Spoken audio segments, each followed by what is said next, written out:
فجر کی جماعت کھڑی ہو گئی ہے. اب اگر کوئی شخص آیا ہے اور اس نے ابھی تک فجر کی سنتیں نہیں ادا کیں اور اس کو یہ یقین ہے کہ میں اگر فجر کی سنتیں پڑھ لوں گا تو پڑھنے کے بعد بھی میں جماعت کو پالوں گا، امام کے ساتھ شریک ہو جاؤں گا، یہاں تک کہ اگر اس کو یہ بھی یقین ہے کہ میں قعدہ اخیرہ میں مل سکتا ہوں، تو اس کے لیے حکم یہ ہوتا ہے کہ وہ جماعت کی صفوں سے ہٹ کر کسی ستون وغیرہ کی اوٹ میں کھڑا ہو کر پہلے فجر کی سنتیں پڑھے گا، پھر اس کے بعد وہ جماعت میں شریک ہوگا. اس پر اگر دلیل کو دیکھا جائے تو یہ میرے ہاتھ کے اندر حدیث کی مشہور و معروف کتاب مصنف عبد الرزاق ہے. اس میں حدیث کا نمبر 4068 ہے اور یہی روایت معجم کبیر میں ہے، وہاں پر نمبر ہے 9385. اسی طرح یہ روایت مجموع الزوائد کے اندر بھی موجود ہے اور وہاں پر نمبر ہے 2392.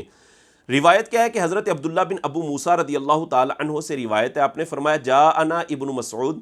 حضرت عبداللہ بن مسعود رضی اللہ تعالی عنہ ہمارے پاس تشریف لائے، والامام یصلی الفجر، اس حال میں کہ امام فجر کی نماز پڑھا رہے تھے، فصلی رکعتین الی ساریۃ، حضرت عبداللہ بن مسعود رضی اللہ تعالی عنہ نے ستون کی اوٹ میں کھڑے ہو کر 2 رکعت سنت ادا فرمائی. ولم یکن صلی رکعتای الفجر، اس وجہ سے کہ آپ نے پہلے فجر کی سنتیں نہیں پڑھی تھی، جس سے یہ ثابت ہوتا ہے کہ اگر کسی کو یہ یقین ہے کہ وہ جماعت میں شرکت کر سکتا ہے اور ابھی تک اس نے سنت فجر نہیں پڑھی تھی تو پہلے وہ سنت فجر پڑھے گا، پھر اس کے بعد وہ جماعت میں شریک ہوگا. اسی طرح یہ میرے ہاتھ کے اندر شرح مانی الآثار ہے اور یہ مکتبہ رحمانیہ کی چھپی ہوئی کتاب، صفحہ نمبر 229 ہے، جلد نمبر 1 ہے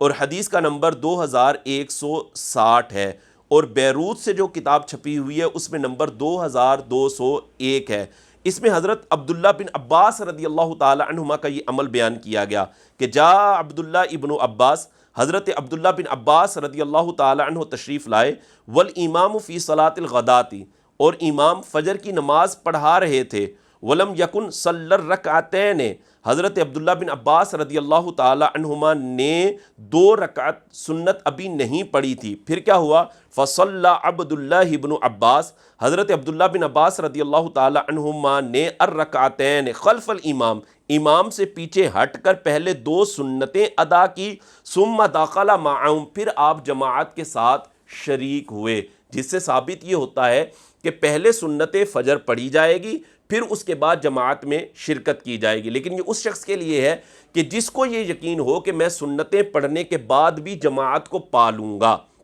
اور اگر ایسا ہے کہ وہ اس کو یہ یقین ہے کہ اگر میں سنتیں پڑھنے لگ گیا تو میری جماعت مکمل طور پر نکل جائے گی، تو اب وہ سنتیں کب پڑھے گا؟ اب وہ سنتیں اس وقت پڑھے گا جب سورج خوب روشن ہو جائے گا، سورج طلوع ہو جائے گا، جماعت کے فوراً بعد وہ سنتیں نہیں پڑھے گا. اس پر کیا دلیل ہے کہ جی وہ سورج نکلنے کے بعد سنتیں پڑھے گا؟ یہ میرے ہاتھ کے اندر صحیح بخاری ہے، اس میں حدیث نمبر 581 ہے کہ ان النبی صلی اللہ علیہ وآلہ وسلم نہا عن الصلاۃ بعد الصبح حتی تشرق الشمس، کہ نبی کریم علیہ الصلاۃ والسلام نے صبحوں کی نماز کے بعد نماز پڑھنے سے منع فرمایا یہاں تک کہ سورج روشن ہو جائے. پتہ ہی چلتا ہے کہ جب سورج روشن ہو جائے گا، سورج خوب طلوع ہو جائے گا، تو اس کے بعد سنت فجر پڑھی جائیں گی، جماعت کے فوراً بعد نہیں پڑھی جائیں گی. اسی طرح یہ میرے ہاتھ کے اندر سنن ترمذی ہے اور اس میں حدیث کا نمبر 181 ہے کہ ان رسول اللہ صلی اللہ علیہ وسلم نہا عن الصلاۃ بعد الفجر